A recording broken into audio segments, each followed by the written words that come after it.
Okay, so here we've got a Retina Xenon f1.9 50mm lens suitable for a Retina Reflex S 3 or 4 or a Retina IIIS, because you can see that it's got the cam here for the rangefinder.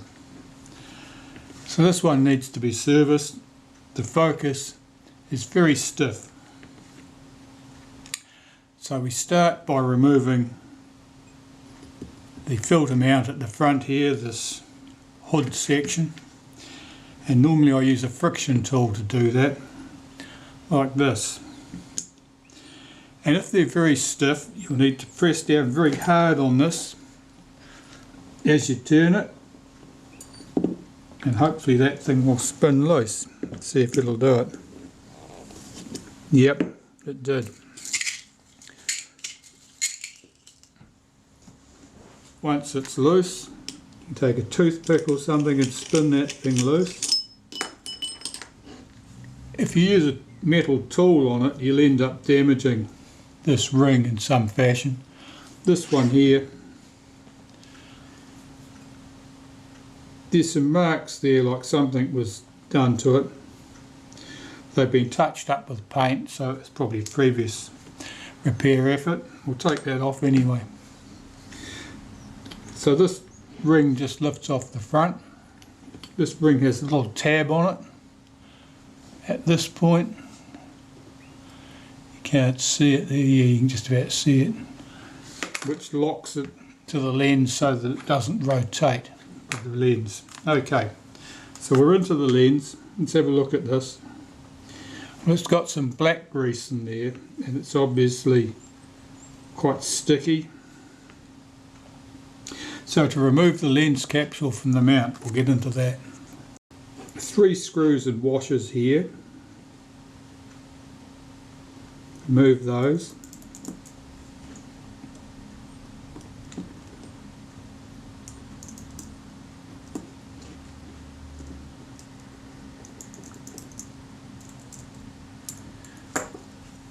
And you can lay the parts out neatly in a line so that you know where they came from,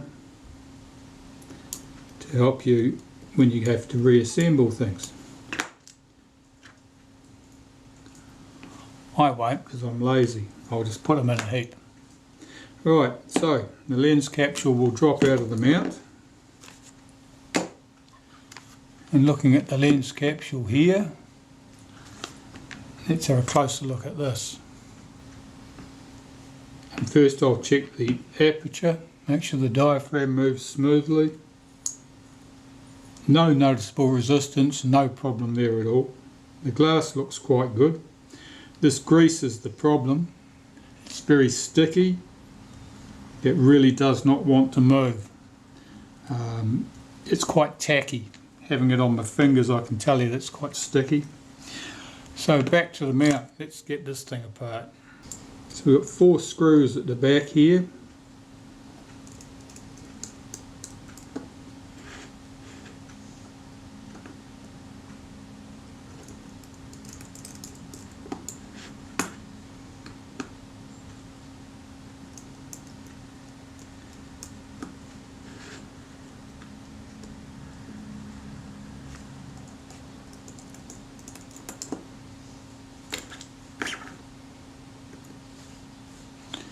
Just lift those screws away.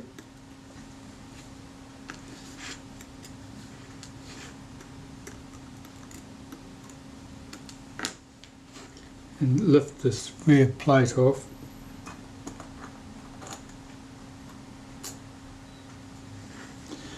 Okay, so this splits much like the f2.8 Xenon lenses. Here's the coupling for the rangefinder. This is a little bit stiff too. It may have some grease in there that's making that a bit stiff, but otherwise that looks quite good. We'll strip that down shortly. And we'll look at these. This is all the control stuff. This one will move the diaphragm in the lens capsule. So I'll lay these pieces out, and I'll lay them in order so I know which way to put them back. The next one here is a pointer, one of the depth of field pointers, and this has a return spring on it. I'll unhook that return spring, lift out the pointer. You can see there's some corrosion on that pointer. Must have been splashed at some stage.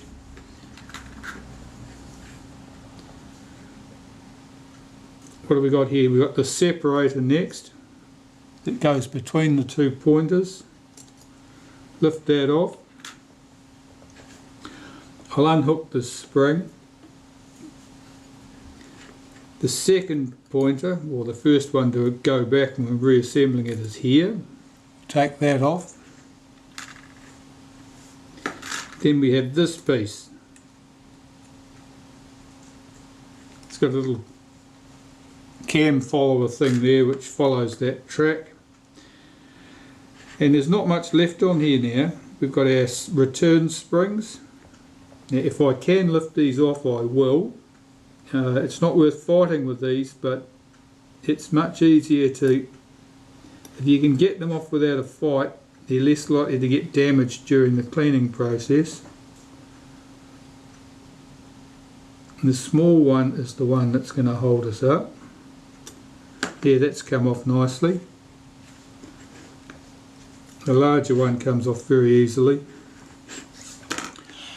And here we have this piece. Now this piece too, this is very, very stiff and sticky. Unlike the f2.8 lens, we've got a different way of clamping these things. We've got two brass pieces with their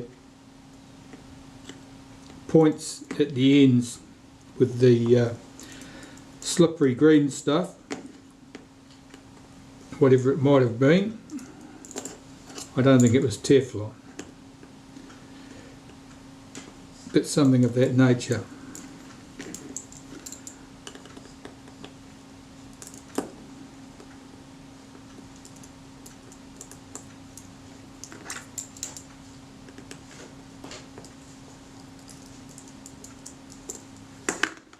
Alright, so I'll lift out those 4 screws, put them in their own pile.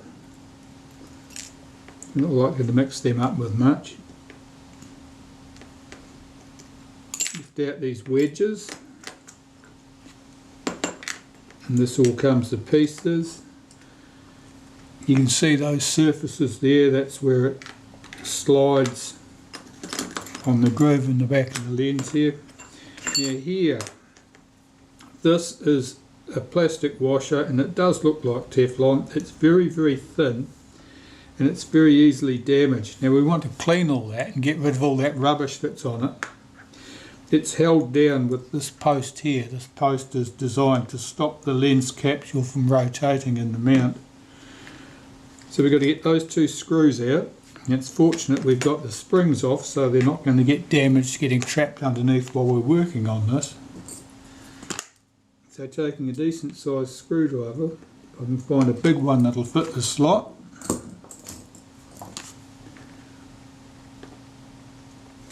Take a note of which way round that bracket goes too. The vertical post is on the outside edge.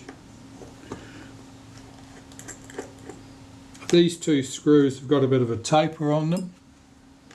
They're like a countersunk screw with an extra raised head. Pop those 2 to one side, take that bracket off, and see if I can unstick this plastic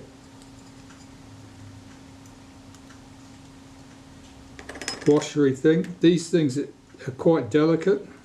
When we go to clean it, you've got to be very careful not to stretch it or get it out of shape, otherwise you end up with problems.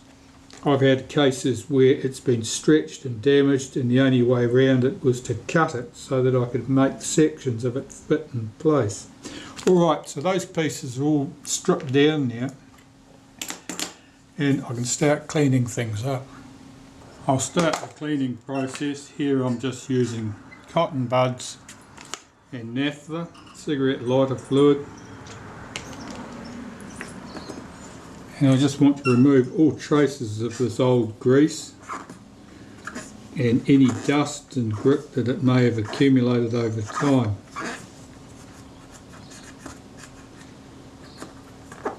I don't think this is the original grease in this lens. I think the lens has been serviced before. I think it was just a poor choice of lubricant. It's something that's far too tacky.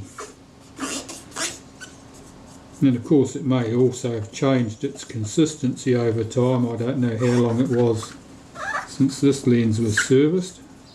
Could have been decades. Perhaps the grease was fine when it was first put in here.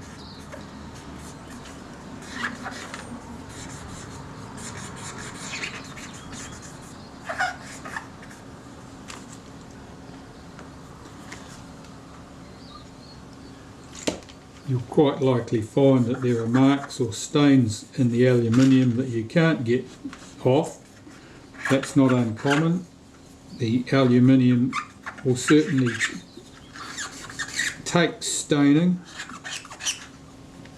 Some of that will be corrosion and some of it's effectively being dyed by whatever's done the job for you.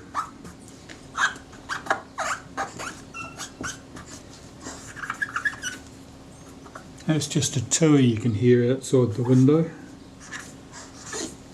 They make a lot of funny noises. Now I can see some staining here, and it's like an old grease has gone hard. It's like a lacquer. I'll try that. That's certainly not this grease, it's a previous generation. I'm going to take a more aggressive solvent and see if I can get that rubbish to go away. So I'll try some of this CRC heavy duty electroclean, and I'll put a wee squirt on here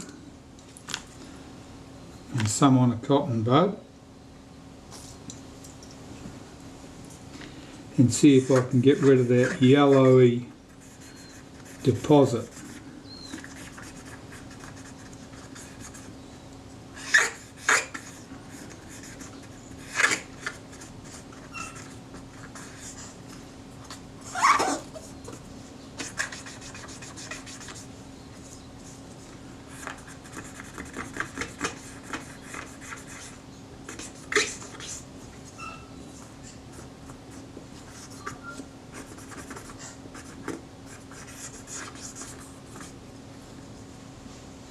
Oh, that seems to have done the job.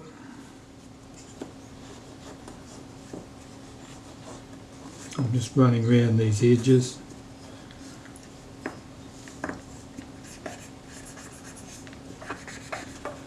Now I'll do this back surface while I'm here. That looks fine. It's a bit hard getting down around those gear sets, so what I'll do is I'll just peel off a bit of the cotton bud, put a bit of naphtha on that, and then use a toothpick to push that through that point there where it's too narrow to push the cotton bud through by itself. Okay, well I think we'll call that piece done. And we'll work on the next piece, which in this case is that plastic Teflon sort of washer. And I just want to remove all the grease, and there's always a danger that there may be some embedded grit or dust particles in the plastic. So you can see I'm taking my time here. I don't want to distort this plastic shim. That's that face. I'll do the other face. I'm already needing a container for these dirty cotton buds.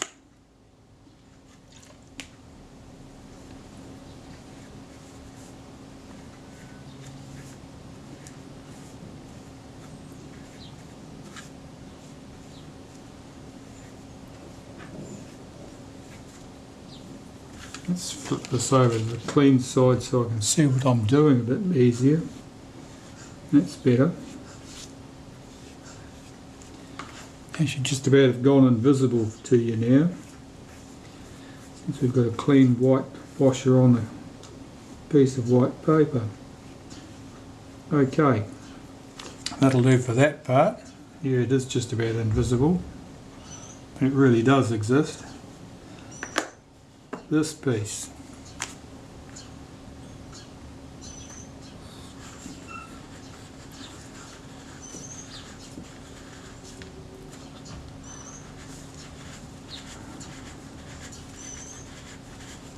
Get the bulk grease off there, and the inside. There's quite a bit of grease and dirt in here.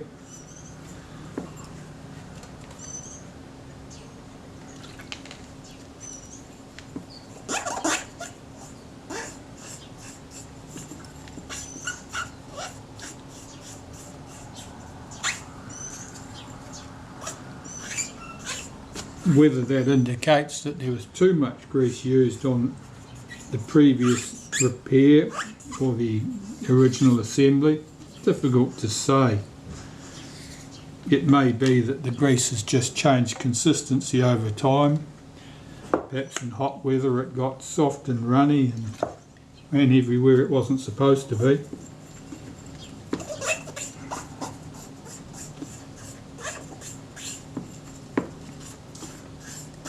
But the main target when you're removing old grease like this, and the reason you're doing it, is that not only will it have lost its lubrication qualities, it will almost certainly have gathered up dust and grit and contaminants over time and become more like a grinding paste than a lubricant. Okay, so that's quite good. I'm just going to run a wooden toothpick round that groove now. Oh no, the groove's not on that side of this lens, is it? No, I don't need to do that. Just make sure the surface is all clean. Now the only area we can't conveniently get to is the surface underneath this tab. That tab couples to the rangefinder coupling. So I'm going to use a little bit of cotton taken off a cotton bud. Let's wrap that round a toothpick to make a miniature cotton bud. Then I can slide that in under there.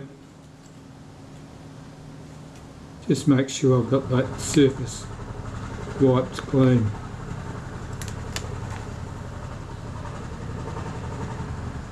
Not sure what that noise is. We're a long way from the railway tracks.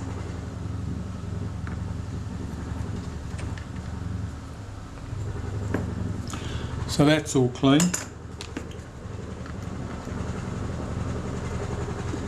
These two pieces, they are very sticky. I'll close that window, I think.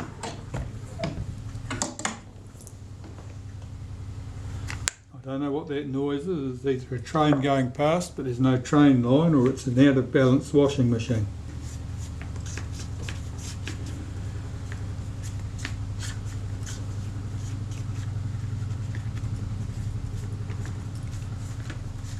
Unless there's a helicopter in the neighbour's yard.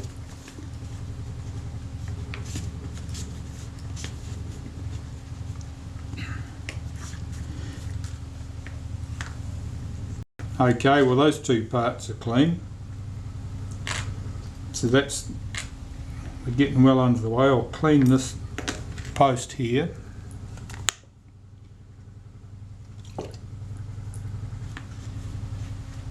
And then I might have a coffee break, I think, while that noise is going on.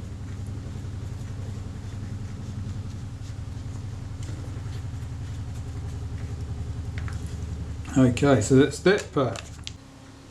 Right, we can start putting this back together. Now the washer only goes on one way. The large hole here goes over that screw head that's visible. And you can see the other holes line up, 4 holes for our brackets and 2 here for this piece.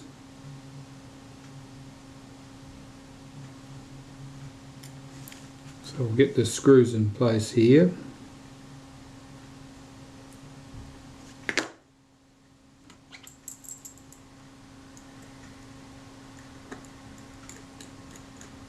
And first I'll get the screws in, and then I'll make sure that the washer is sitting where it should be before I do these screws up tight.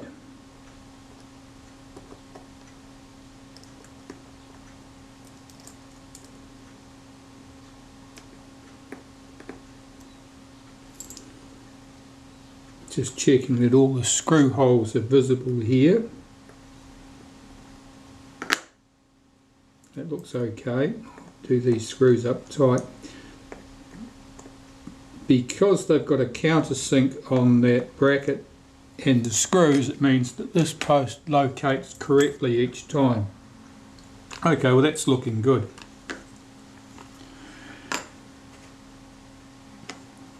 Let's drop this in and check for action. You want to drop it in so that the numbers on the scale are up near the focus point. I'm just checking, applying light pressure, that moves very smoothly. That feels very good.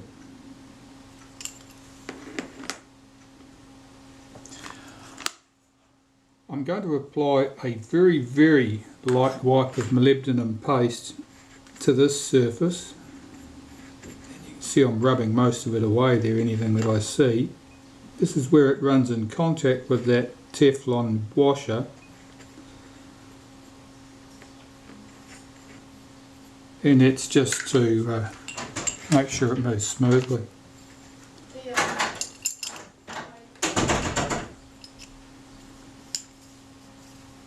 That seems good. I'm just a bit concerned about some of the marks here.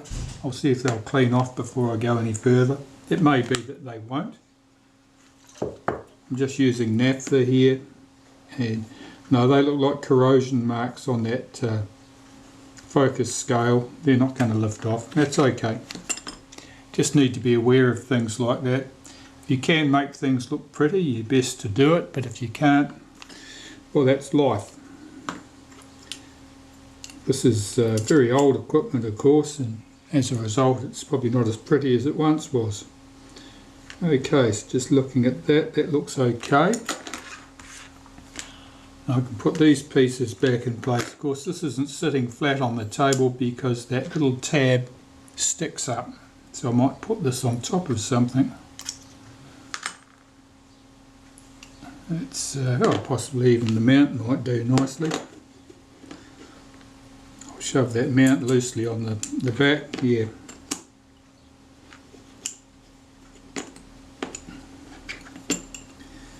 Let's bring that thing round there where we can connect to it. That's it. Now it's just sitting nicely. I just made sure that this tab on here was dropping into the brass ring for the cam at the back. Now this is just mounted firmly so that I can continue without any problems. So our brackets that hold this down, we have one here,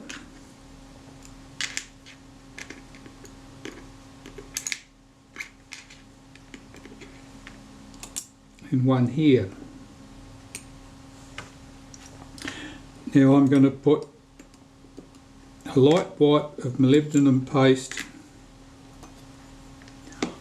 on that bright edge that those pads run on before I assemble this.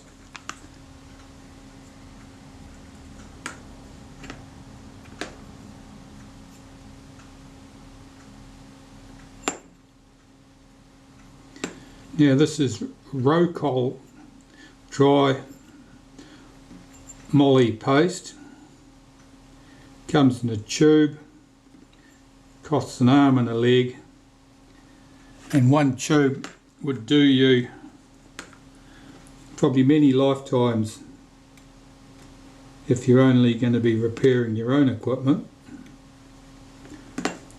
And I bought that tube probably 25 years ago. I'm nowhere near the end of it. Okay, so that looks good. Let's pop these hold down things in place. Now the position of these is adjustable to the extent that the holes for the screws are larger than the screw diameter, so you can move these in or out for more, well, to position the lens on the mount, or the focus ring on the body, but also to take up any slack or movement there, because you don't want any looseness. You need the focus scale ring to move smoothly but not have any not have any looseness. And like all of these things in life, it's a balance.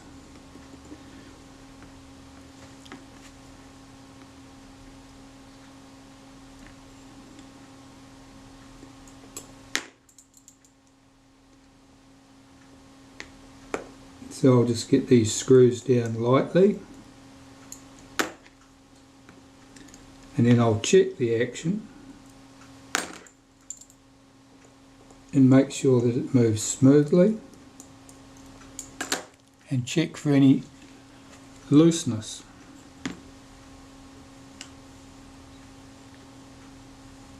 It certainly moves smoothly. Is there any looseness? I'll check in this plane.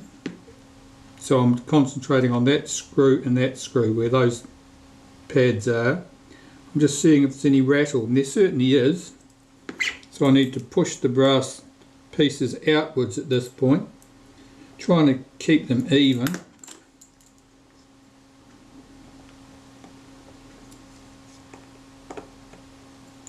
And check again to see if the action is smooth, and check again for movement, see if there's any rattle there, and there's still rattle there. So I'll push this brass one further out and retighten the screw and check what I've got. Now it's gone tight, so there's no rattle, but it's too tight.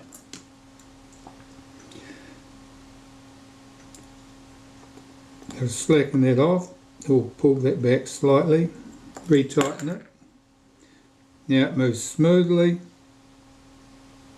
There's a little bit of movement there, but not much. Now I'll turn it around 90 degrees and check the other two. Now I'm not seeing any rattle there,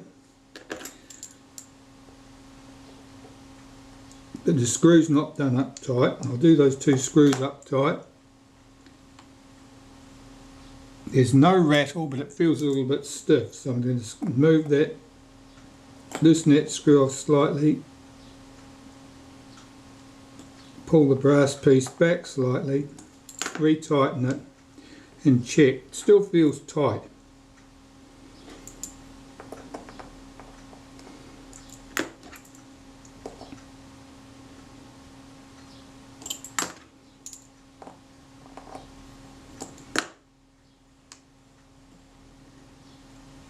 Try the other one.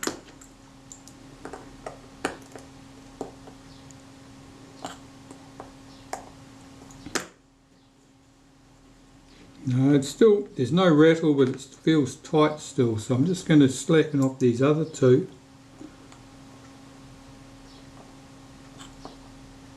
Slightly. Now that's good.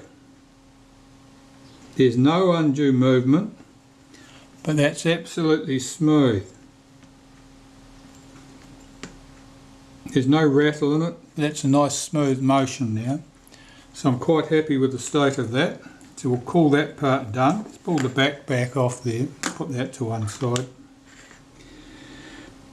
I can start reassembling the depth of field pointers, the mechanism for that, and the rings that control the diaphragm. I'm going to put the springs back first. I'm going to put the large spring on first, because that's held in position by the small spring. The small spring is a very snug fit over that pin, and if you put the small spring on first, the larger spring is inclined to come off while you're trying to assemble things. But if I put the small spring on over the top, the large spring can't get off easily. Of course, this is always fun to get the loop of the spring stretched over the pin, given how small it is. Oh, this end's more opened up, that'll go easier. There, that'll do.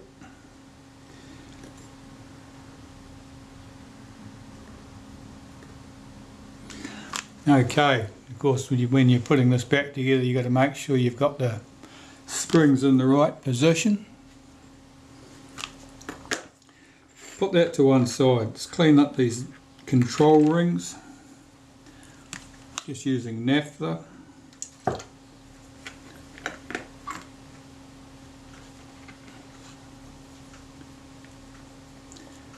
And you want virtually nothing on these flat surfaces in the way of lubricant. That'll just make them tend to stick and drag.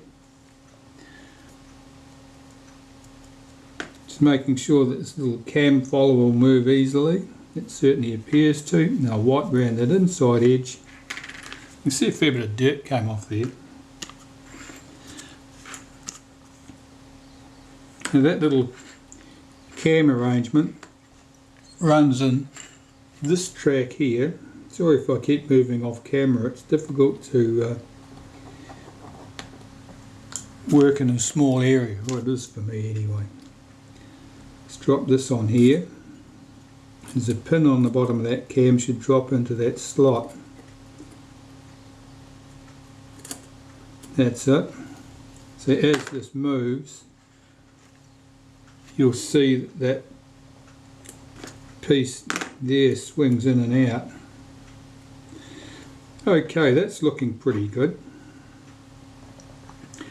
I can hook the spring back up to that. Alright, to connect the spring back up. Now the large spring goes on this ring.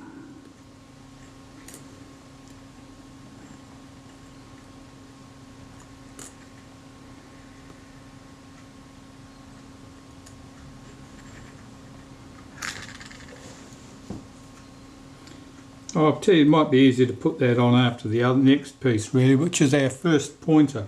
So I'll get that cleaned and I'll put that into place.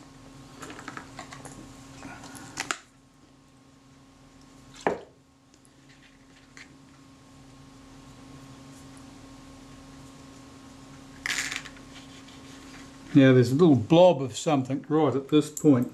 Looks like corrosion. And it's creating a high spot, something that would rub. So we'll just take that off.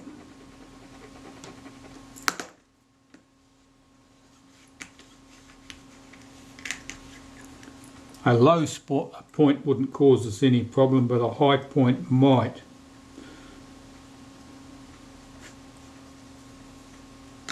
Okay, so that's all cleaned.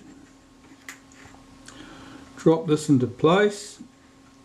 Now the little slot in this couples to the pin on that cam, so it'll only fit into one of the two slots, and it should drop down so it couples with the lower of the two gears here. Right, now I'll put that spring in place.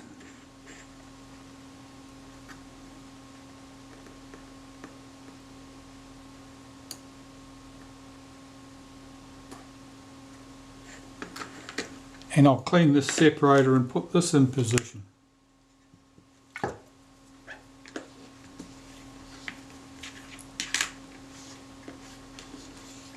Here, again, you can see a spot here of corrosion.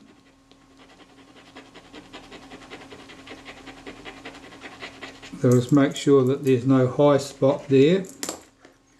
That almost certainly lined up with that spot we saw on that other ring. So just clean this inside and out, making sure there's nothing untoward there. I'm fairly sure this thing's just symmetrical, so it drops in. There's a notch here that this little tab drops into.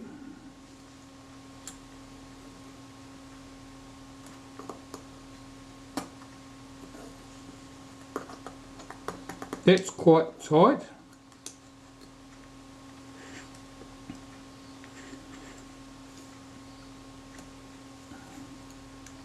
Just pulling that spring out from underneath it. It appears to be trapped in there. So that ring's quite tight. That's probably not an advantage.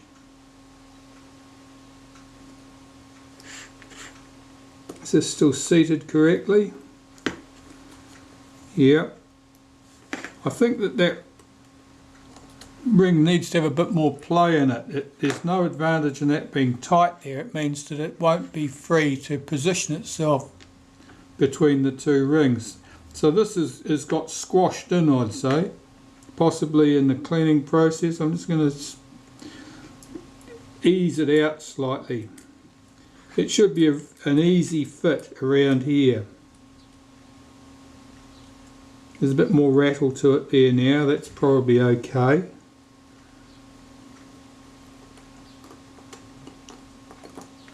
It's still tight.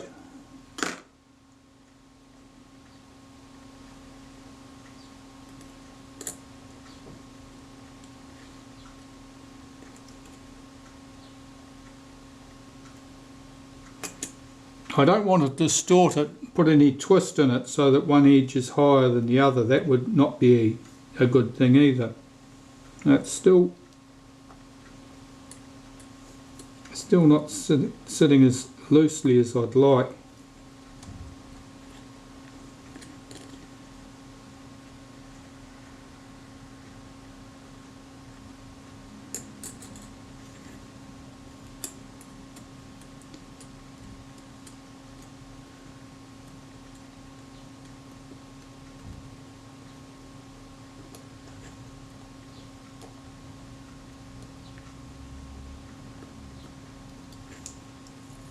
Just checking the action of this piece, make sure that springs back smoothly.